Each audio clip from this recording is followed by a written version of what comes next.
You watch it, and then you go watch a Disney movie afterwards, and it gets you all happy. This is ScreenView with Peter Van, Amy Morgan, and John Denny. Fan us on Facebook, follow us on Twitter at ScreenView Show, and join in on the conversation on Google+.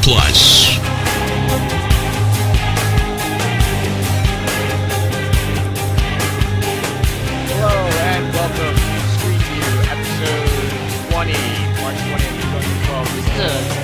This is a bit of a special edition. We are doing a Walking Dead Season 2 finale recap, everything to talk about our frustrations and everything. But how are you guys doing before we get into that? I'm good. Good, yeah. Awesome. How are you guys? I'm just glad I got a chance to see the, episode end before we had this podcast. I think we would have accompanied it elsewise if we couldn't all have watched it. Yeah. We would have just not done it. But first we will. Box office report. And now we talk about. Oh God, that didn't work out. Really? Anyway, No. the movies. 21 Jump Street wins the box office, and John Carter continues to flop. Can I just say that I'm a little surprised how much it dropped? Although as weird as it seems to say, movies typically drop off their second week, but I figured that people would be like, "What the hell is this movie?" the first week, and not a lot of people would go see it, but then it would kind of get word of mouth because people would say, "You know what? It's a pretty good popcorn movie," blah blah blah blah blah. And I figured it would have only dropped off like maybe 25%, because I figured it would have got some people going. But it's an action film, so most action films drop about 50% in their first. Well, most movies drop about 50%. Yeah, that's true. Average. Except for. But I mean, except for Lorax, yeah. But I mean, I don't know. I just figured that word of mouth would have got around a little bit, and the people who did see it would be like, no, it was, it was a really good junk food movie. Go see it. Yeah, it's kind of weird, isn't it? But, But yeah, it's kind of surprising. But so the Lorax dropped to number 2, John Carter number 3 with only 13 million. That means it's only made 53 million so far in the domestic box office. Ouch. We'll get to some news about John Carter in a little bit, but continuing with number 4, Project X, Act of Valor, 1,000 Words, which made a lot of money considering it's an Eddie Murphy movie, and I would just avoid Eddie Murphy movies at all costs at this point. But Yeah. I didn't even know it was released. yeah, you're better off not, right?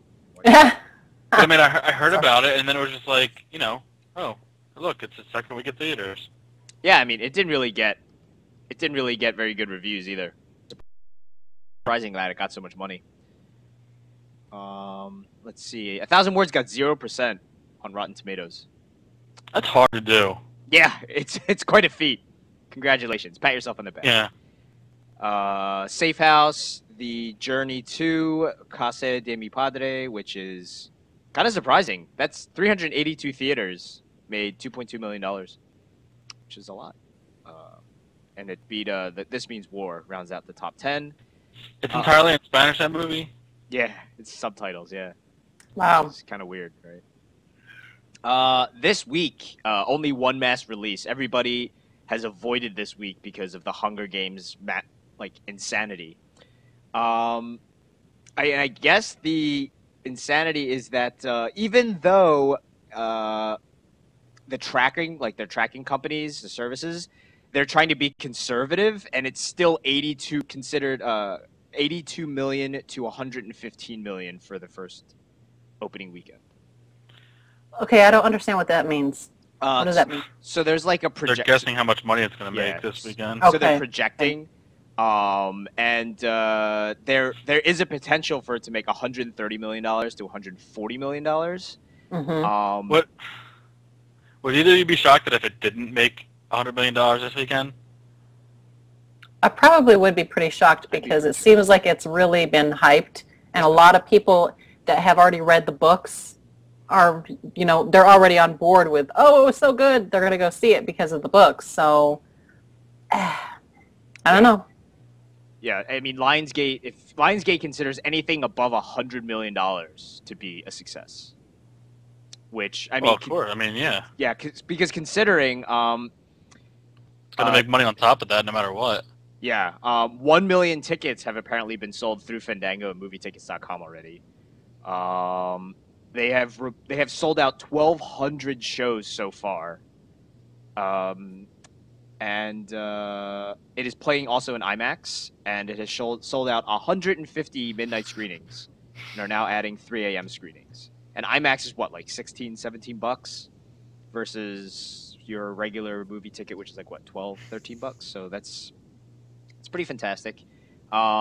It's making a lot of money because not only are the girlfriends and the wives dragging their husbands there, the guys actually want to watch it. Over the age of 25 who list the film as their first choice has leapt from 20% a week ago to 36%, and from 20% to 35% among males under the age of 25. There's a sentence here that says they're hitting it out of the park when it comes to all audience segments. Send one writer and from executive. No matter how you slice and dice it, this is an all-audience 4-quadrant movie. That's crap. Because... What, your parents won't watch it? You don't think? Well, my parents are going to go, but it's not a movie that my dad would say, hey, I want to see that movie. When he says, when you slice and dice it, this is an all-audience 4-quadrant movie, it means I'm making money on 2 adult people because wives are going to drag their husbands to it. You know what I mean? Right, like the middle-aged My dad is not knocking down the door to go see The Hunger Games. He has no idea what it is. Right, well, the middle-aged wives will drag the husbands, and then the younger kids will be like, oh, I want to go see this as well with my girlfriend or my wife. I want to see the first one. And we'll probably get into it when we do, you know, I think we're all going to go see it and then do a review on it. I think that's the plan. Yeah. But my problem with the whole Hunger Games as a whole is that it's not each book anyway is not beginning, middle, end. No. It's beginning, middle, middle, end, and it's like it's more like it drove me crazy. It's more like yeah. Go ahead. I'm sorry. I expected there to be an end and then like a cliffhanger and then be like, okay, now there's a reason to go and tell another story. But it was just like the first book, it never ended. Yeah, it's more like it's more like the first book, and the way the second book seems to be trending is it beginning, middle, second book. Middle. This is typical of a trilogy, though. I mean, sometimes you're going to get a satisfying end, and sometimes not. And the author sounds like they were just kind of pulling people along. And then, of course, I also heard that the ending is not as satisfying as a lot of people expected it to be. Yeah. So I saw that the reviews, the third one wasn't as good. The other ones were pretty high up there. I heard a lot of people say that they did not like the ending, and I thought, oh, okay, so this is one of those ones I'm going to wait for a little while before I start going, okay, I'm going to go read it. Yeah. Oh, you haven't read it yet? I'm sorry. I haven't, unfortunately. I'm sorry, I thought you did. I'm so sorry. I haven't. Okay. No, just haven't hear you guys describe how you have the middle. It won't faze me one bit. I'll still read it. That'll add a good perspective, though, because we've read it, John, you and I, and Amy hasn't. So it would be a different perspective for the. It's just like I said, when I read it, and I knew it was getting towards the end. I read it on my Nook, so it's not like, oh, I could see there's only 10 pages left, but you know, you could tell how many pages are left. I knew I was getting towards the end, and I was like, wow, there's a lot of story to wrap up before they finish this book, and it was just like, you know, that it ended, and I was like, what? It should have said at the end, continue to book 2. And it's not like when I read a book when there's a trilogy of books out by the same author, I don't typically go, you know, right from one to the next one because I don't know. I feel like it gives me a little bit to like back off and get away from the story a little bit and then think about it and then go back and like get another book and then that's what I do too. So I was like I don't want to go right into it. And I didn't, and I was like, oh yeah, I forgot, you know, it didn't end, and then, you know, it picks back up. It picks back up really nicely in the beginning of the second book, but it's not like it's not right. Yeah. It's just very typical of a trilogy that because you don't want to make a book that's that long because who's going to read it? Right. I mean, if they kept the whole book together and they had, you know, then no one would read it. But if you put it in 3 like that and have it in bits and like that, it's just a different way of doing, you know, stories, beginning, middle, and end. I've read a lot of books by this author named James Rollins, and he does it's all separate stories contained in one book, you know, but he uses the same characters over and over and over again, And it's sort of the same situations and, you know, this and that, and it's like they all go together and you have to read this one before you read this one because you don't want to know who these characters are.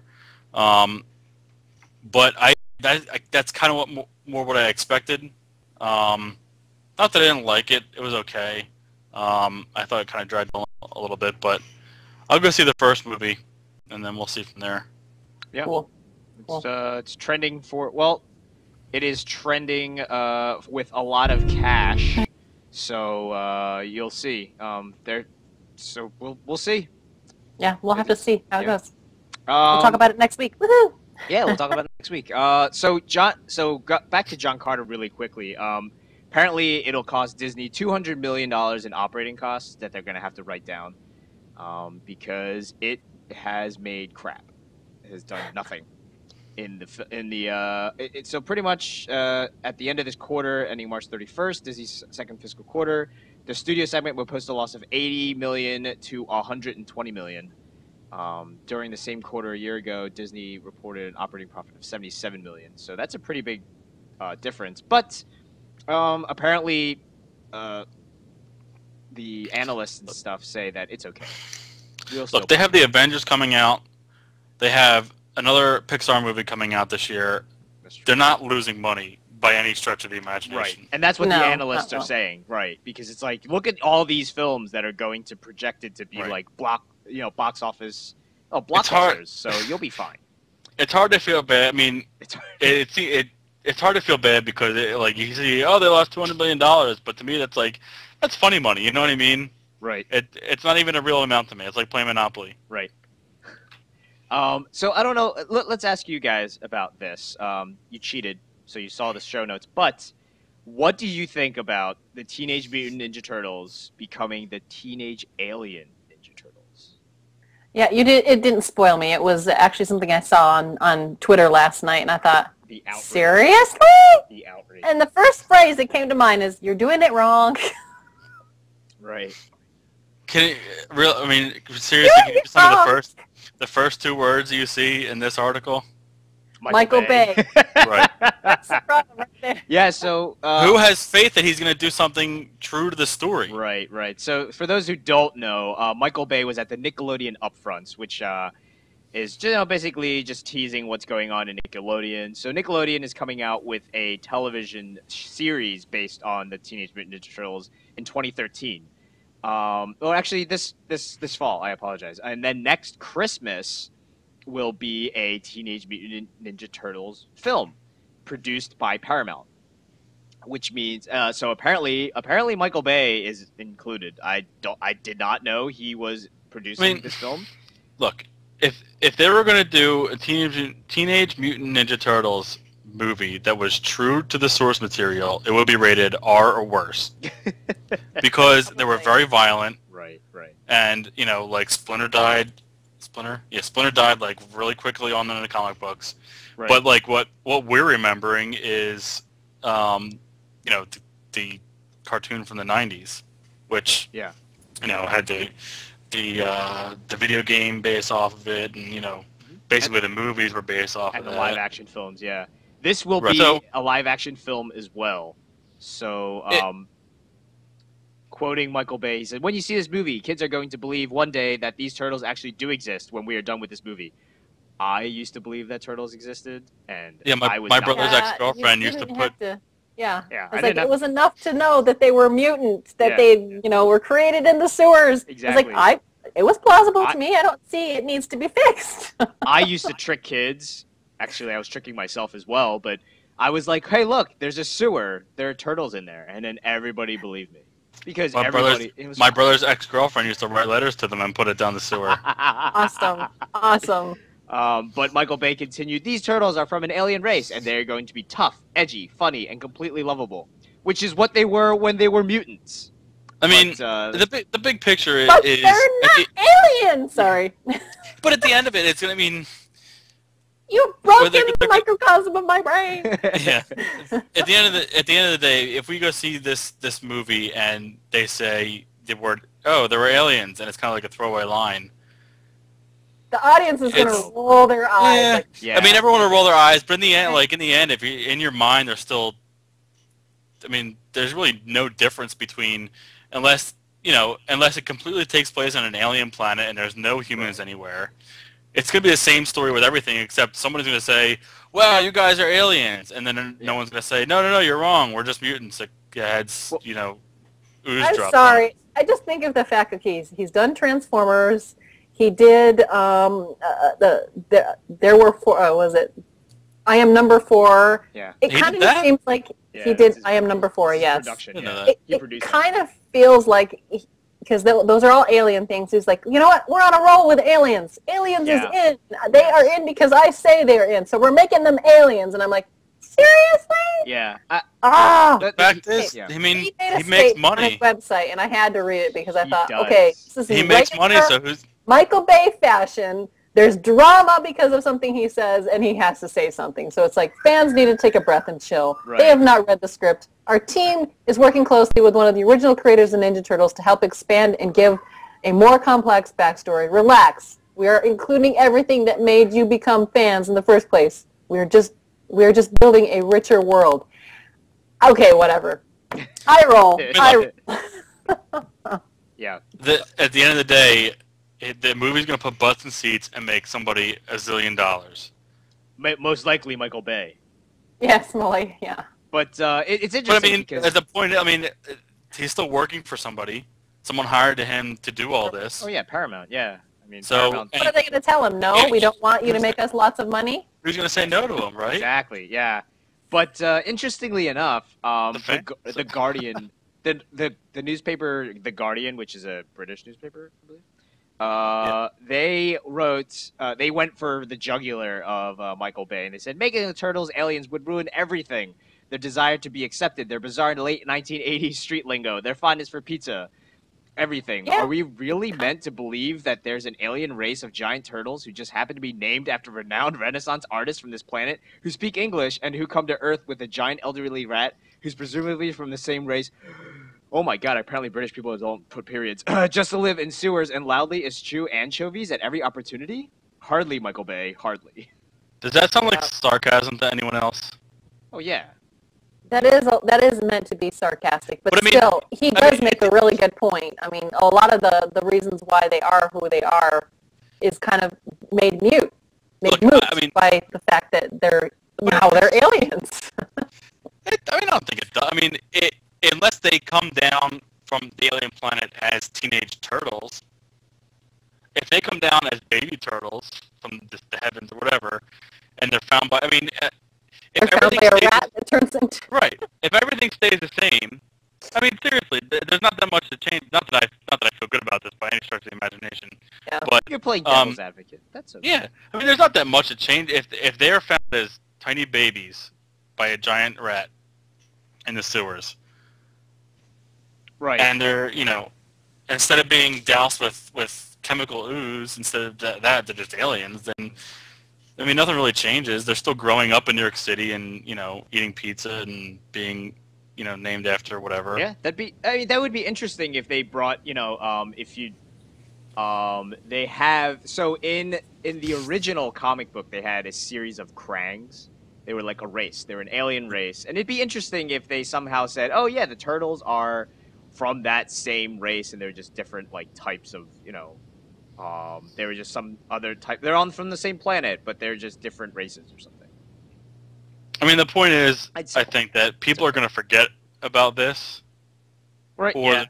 they're not going to care by the time the movie comes out, and they're going to go see it anyway. Yeah, but apparently Robbie Rist, who was the original voice actor for Michelangelo, from the original, Teenage Mutant Ninja Turtles, is furious. He said, "You probably don't know me, but I did some work on the first set of movies, and you are starting to talk about sodomizing." Oh, my God. I know believing in mutated talking turtles is kind of silly to begin with, but am I supposed to be led to believe they're ninjas from another planet? The rape of our childhood memories continues. How silly is that? Am I supposed to believe that there are turtles living in the sewers? That's what he's saying. Am I supposed to believe that ninjas actually exist elsewhere? It's just- He does make a kind of point. I'm thinking, okay, just based on what John just said, maybe if they're aliens, they come down as babies and they grow up and they learn all this stuff, blah blah blah. It's like, well, then why bother even putting in that exactly. point? Because it just comes down to, okay, so they're really everything that we already know about them, and they're going to establish that. Right. Oh, and by the way, they just happen to be aliens. It's like, you know what? Why even throw that in there if it isn't going to be an important plot point that's going to, they're going to discover they're from another planet and they have to go back. It's like, really? Yeah, And I'll tell you why. Because when did this movie come out, Pete? 2013 Christmas. And we're talking about it now. Yeah. That's smart, man. And he might eventually take it out, but we're That's talking true. about that movie That's a true. year and a half ahead of time. That's true. Yeah. He's all about the drama effect. He's good at that. He is really good at that. I mean, We're gonna make you're them right. aliens. You're right. Maybe he's gonna say, we listened to the fans. Mutants they are. And everyone will be happy again. He's not Yeah. He's not doing any True. kind of advertising, and it's out there. You know what I mean? You're Very right. true. Very good point. True. Very good point. Well, I guess we'll have to wait and see what way he spins it. Or is he going to stick with the alien vibe, or is he not? Right. Right. All right. Well, it is. Come back in a year and a half and we'll discuss. Yeah. All right. Well, The gang will now devote their time to talk about The Walking Dead. so in case you didn't know, the Walking Dead season finale. Do you hear that? Do you actually hear that? I was hearing you talk, and then you stopped for some reason. Oh, I was playing a little soundbite. Okay. I was hoping you could hear it. Maybe you didn't. Maybe you did. But if No, you I didn't, didn't really. wah, I'm sorry. So the Walking in case you didn't know, the Walking Dead season 2 finale was this past Sunday, and it grabbed some insane ratings. It was the highest rated episode in series history, and it delivered a 5.8 household rating for a total of 9 million viewers. It was a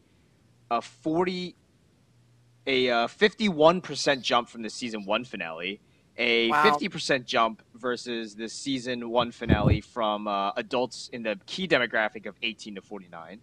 And it's just, I mean, it was just gigantic. It was huge. Everybody watched it, apparently. This entire world that wasn't watching basketball watched it.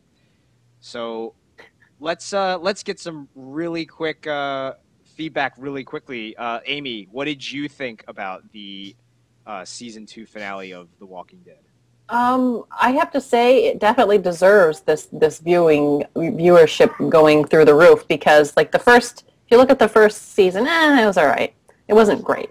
But how they've been building things, they've been doing a really good job. And so I'd have to say the fact that a lot of viewers suddenly insanely watched the ending is like just goes to prove that they are really building it and they're doing a really good job, and this proves it. So yeah, I'm very, very happy with it. I did not see it on Sunday night because we were busy. My husband was getting ready to go out of town again. So I downloaded it and waited for him to come home and watched it last night.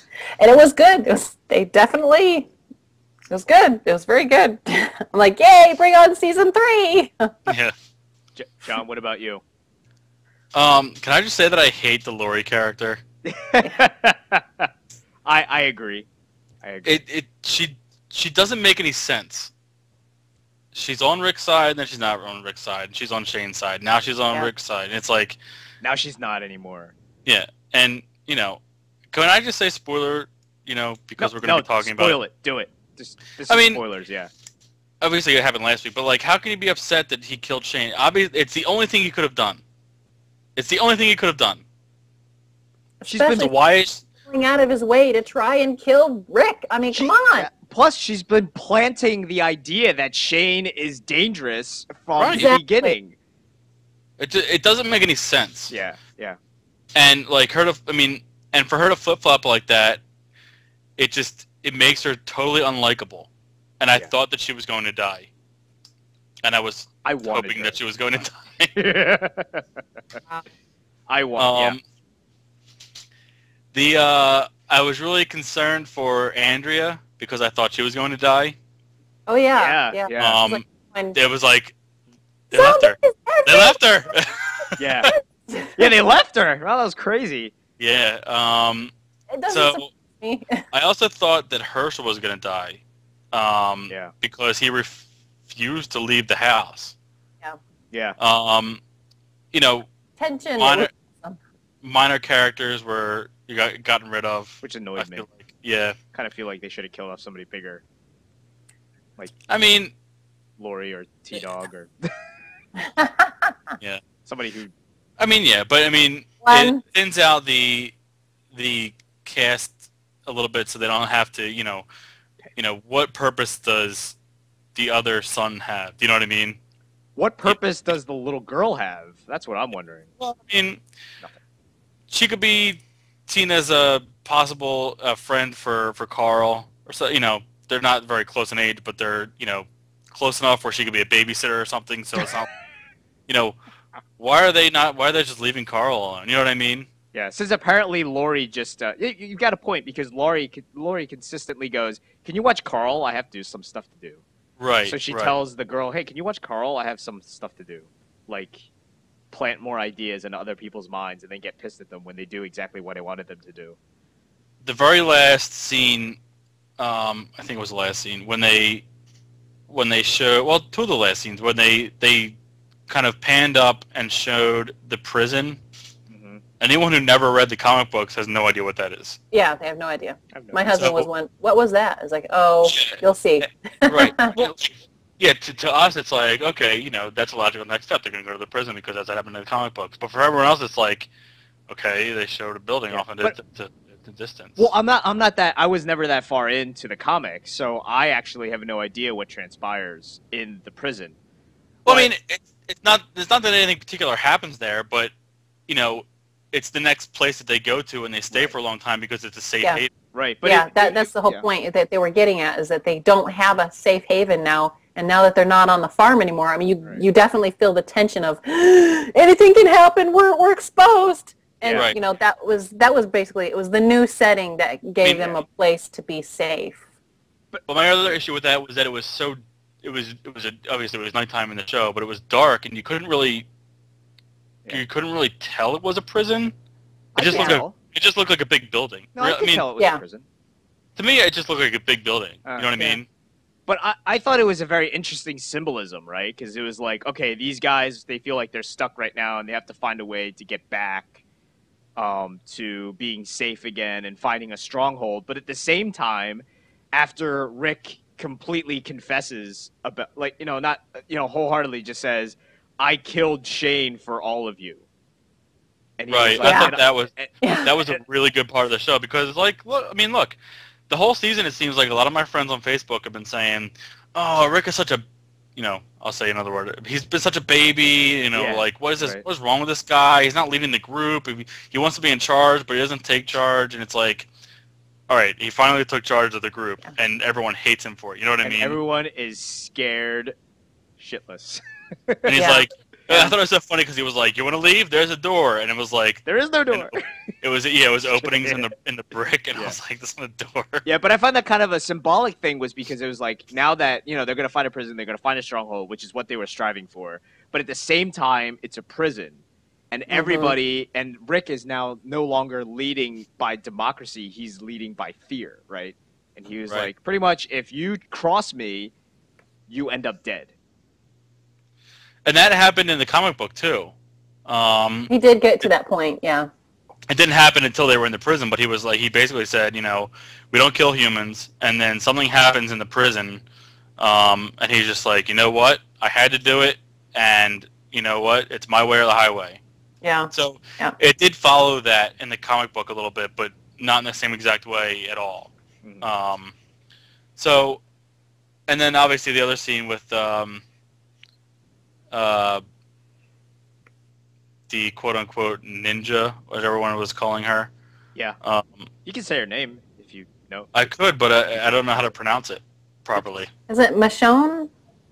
Yeah. Is it Michonne? I mean, yeah. It looks I'm French. not quite sure. Guess, it looks French. I read it. Michonne.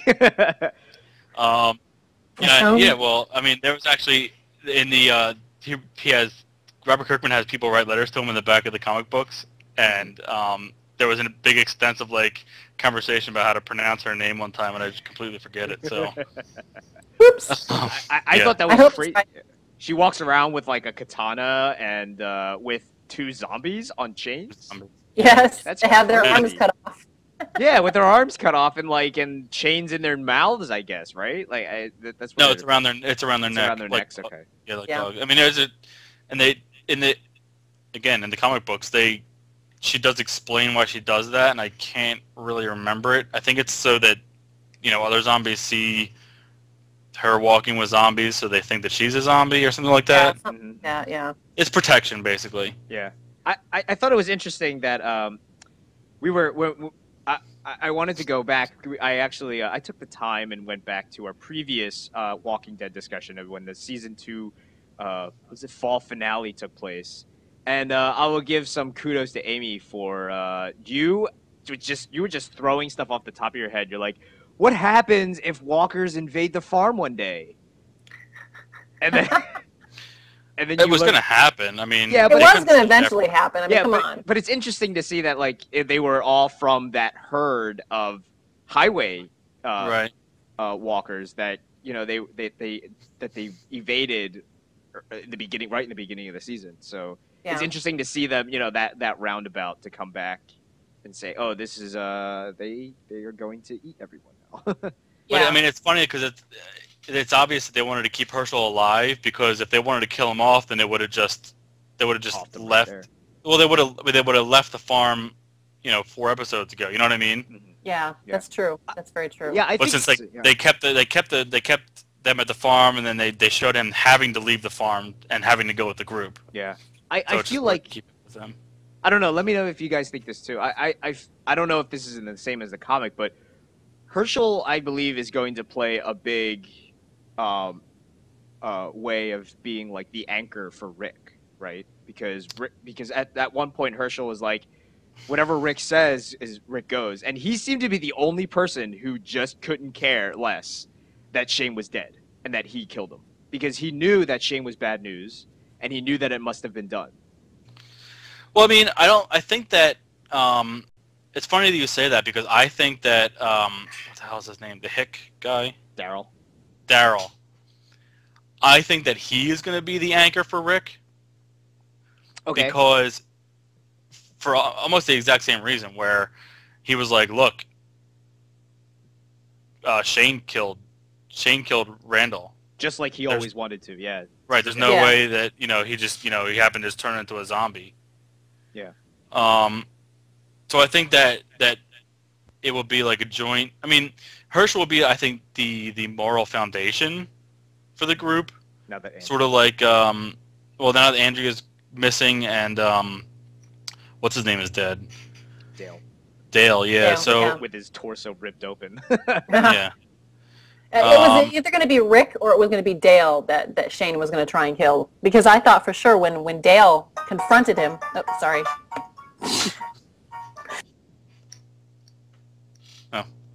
I get what you're saying. Sorry about that. No, all it's right. okay. Well, I thought that for sure when he confronted Shane, that Shane was going to kill him right there. And so when he didn't, I thought, okay, how's this going to go? I don't know. Yeah. But yeah, I like a lot of the points that what you're saying, John. It's, I agree with them. So I think that everyone's going to be scared of Rick, but I don't think that anyone.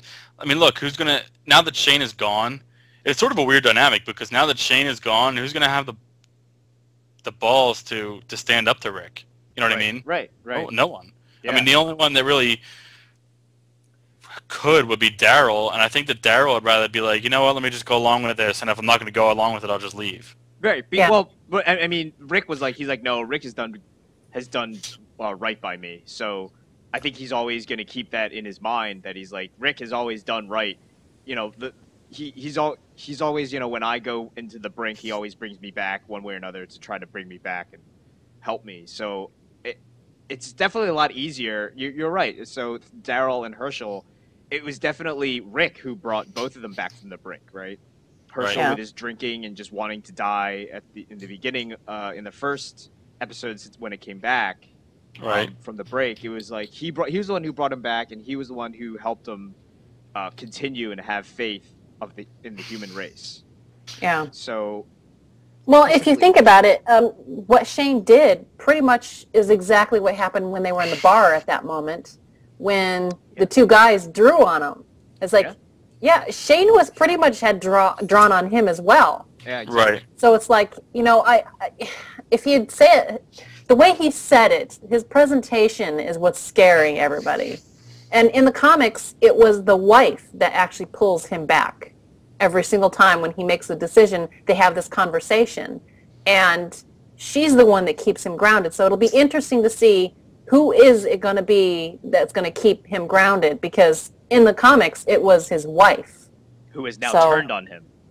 Yeah, who's now not on his side. Because so it's like, because it's all her fault. I think that easily could fall to Carl also. You know what I mean? Yeah, but he's a kid. He's not going to... Yeah. But as a moral, he doesn't have enough experience to actually be a moral center, unless it's just going to be just to inspire Dad to choose right things. and I mean, they kind of alluded to that with Herschel, because he was like, "Look, you have one responsibility right now to keep him alive." And in the comics, I mean, a lot of stuff happens between the time that they get to the prison and where they are now. But obviously, Carl is what Rick has left at this point in the comic books. So it's like, look, his moral foundation comes from keeping his son alive. Mm-hmm. No matter who else is around. I mean, look, he might look differently at his wife now that his wife is mad at him that he killed Shane. So he might not even. It's a weird thing for me to say because they're husband and wife and they've been together through a lot and this and that. But I mean, he might not care what she has to say about stuff as much anymore because she has, for some reason, flipped the switch on essentially his enemy. You know what I mean? Mm-hmm. So, look, there's a lot that can happen, and I think that there's a lot to go through before the next inevitable confrontation, which is going to happen at some point next season. Right. Yeah. So I'm excited to see what happens, and definitely can't wait. Yep. Yeah. I'm looking forward to it. Yeah, bring on season 3. Yeah, and what I do really like about was that they do change a lot of things from the comic, right? Because they're definitely not, pound for pound being what the comic book is. They've killed off characters, they've kept some alive, they've introduced characters later or earlier or not at all, and things like that. So, and they sort of have to. I mean, right? Yeah, absolutely. Because they could have done it the easy way, but they decided not to. I don't think that they ever could have done it the easy way because there's a certain flow that the comic book has. They come out once a month. Mm-hmm. So it's easier to take that in grain when, they found the farm and they're, getting things situated and, there could be a whole year of episodes where they're on the farm or a year of issues where they're on the farm. And you go back and read it, it seems to go by pretty quick because there's only 12 issues. Mm-hmm. If there's 12 episodes of a season of 13 episodes where they're on the farm, the viewers get antsy. I mean, that's very true. That's very true. That is what happens too, right? Right. And us as in people 6 who episodes. read the comic books or read they can't afford. They can't afford to have as huge a cast as what's in the comics. I mean, the comics do have a little bit bigger of a cast, but they have more time to flesh it out and do things. Whereas when it's on the screen, they have a budget that they have to hit as well. And they also, so it's like, in addition to what John has suggested, where, it's not going to, if you're going 3 or 4 episodes, you're like, okay, we need to move somewhere. Where's the drama? You know what I mean? Yeah. But then on top of that, you have to think of the cost and how costly it would be to actually do issue to issue to issue on TV. That's going to be enormous. And, for a show that's still kind of, until this season, it was still establishing itself. I think that would be completely unrealistic. You could easily read the first 3 trades of the comic book, all 18 issues, in like a half an hour. Yeah, because there's not a whole lot. It does go fast. Yeah. There's not a lot of dialogue. It's all in black and white, and it's like they're like screen captures, basically like a flip book kind of. Yeah. The way the frames are drawn out. I've spent hours on the comic, not even realizing it, and going, "Oh my gosh, this is so intense!" And then you keep going because it goes so well. But yeah, that time would just fly by. And in filming, they would have to use 5 or 6 issues to do what they would do on a TV show. You know what I mean? Yeah. Yeah. So on one episode. So they sort of had to change it a little bit, but at this point, sorry about that. Now it's his turn. Now it's my turn. Wait, hang on a second. Is it my turn yet? Somebody call me! I'm sorry I didn't have it on vibrate. No, it's fine. It's okay. So the way that they had to change it a little bit because of the dynamics between the characters and the way that TV shows are made. So yeah. As much as the fans of the comic book wanted to see it go that way, there was no way that they could. Right. Yep. All right. Well, very good. Obviously we really enjoyed the season 2. It got off a little slow, but I guess we could all agree that it definitely picked up in the second half. I still think they could have done things with Shane. They didn't necessarily have to kill him. Yeah. Yeah. They still could have used him. Yeah, I remember. Look, there's a character that they've already cast for the 3rd season called the Governor. Mm-hmm. Peter obviously has not got that far, but there was a point there in the season where Rick and Shane were fighting, and Shane threw a huge wrench at Rick, and it went through a window, and a bunch of zombies came out of a building. Yep. And then they got split up, and Shane was trapped in a bus, and Rick drove away. And I was thinking when I was watching that episode, wow, they're going to make Shane the Governor. Yeah, that's what I was thinking too. I was like, oh gosh, wow. He's gonna leave That them. would have been that much more epic if they had done that. Oh my gosh. Right. And I still think that they could have. I mean, there was a point where they could have kept that as a thing where, okay, Shane got away, and now he's gonna come back and take his vengeance out on Rick and the gang. And it would make perfect sense for that character to do that too, because of how they built it up. Oh. Right. Wow. And plus, it's going to take all season for us to know who the governor is and, why he is the way he is and this and that. And then I don't even know if they're going to get to the part, where he comes back to attack them and blah, blah, blah, blah, blah. So they could have bypassed a lot of that if they just had Shane become the governor. Yeah. But, things happen the way they do. So I still have faith in them. I'm not unhappy with the season the way that it turned out. But I think they could have really turned the story on its head a little bit and, kept Shane alive. Yeah. Mm-hmm. Yeah. Yeah. Well, that was the other thing is that predictability. At least this last episode, when the walkers showed up, because it doesn't happen in the comic book. I thought, anybody can die at this point. And I was like, nobody is safe. And if they had done that, then it would have been like, okay, now Shane's the governor, and it would turn a lot of things on its head. It would make the air of unpredictability in the storyline. So you would be guessing, okay, what's going to happen next? What are they going to change? What are they going to keep the same? And now it just seems like, oh, I'm kind of glad they're going toward what they established in the comics a little bit more. But then at the same time, it's going to take away that air of nobody is safe. It's going to be like, now I'm going to start being able to predict the story because it's going too close to what the comic has been. So I'm like, I actually thought Rick was going to die a little bit. There was wow, they could really throw a wrench in the works if Rick dies right now. Right. Yeah. If they had Shane off Rick instead of the other way around, that would have been. That. Well, not even that. If Rick somehow got overtaken by a zombie horde, you know what I mean? Yeah. Mm-hmm. Trying to save Carl. Yeah. And Carl's got the whole idea of wow, Shane's dead, now Rick's dead. Who's going to lead the group? That would have been. And then it would that could have led to a dynamic of Daryl's like, I don't want to keep this group together, but what else am I going to do? Right. You know what I mean? Yeah. And you see him grow a little bit as a character. But you know what? I mean, we'll see. Rick could have been where Andrea is right now. Right, yeah. Yeah, exactly. Yeah. That's definitely interesting because it appears that the reason that they killed off Shane, they always said they were going to kill him off. But that is definitely what you guys are talking about. It's definitely, it definitely does feel like an interestingly missed opportunity to kind of completely deviate at least one character and kind of merge those two characters together and kind of have that kind of an interesting take on that character.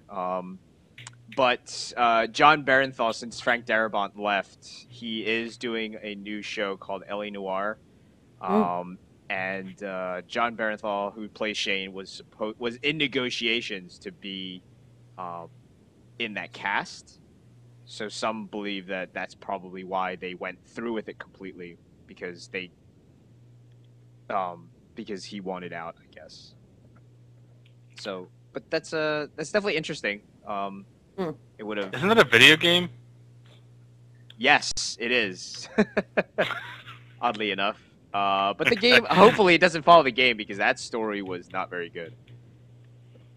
They'll make it better. I don't think it's adapted. Hopefully. Yeah, I do not think it's adapted from the video game, because I mean, obviously it's a noir, and a lot of noir films and shows and stories take place in LA or New York kind of thing. So I think it's just a coincidence.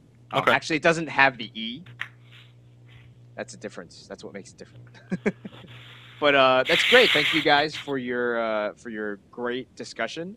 This is definitely, we will have to now wait until The Walking Dead returns in the fall with 16 episodes. Most likely they'll have a fall finale, a winter finale, a summer finale, and another spring finale or something like that. That'd be cool. A whole year of The Walking Dead. Yeah, that would be awesome. But it would be like 3-episode chunks, which would not be very awesome. But all right, so that's very good. Thank you guys for your discussions. This is a great spot to wrap up episode 20. John Denny, Amy Morgan, as always, if you have any questions or comments, be sure to leave them on the Facebook page or ScreenView at tfradio.net, and we will see you guys next time. All right.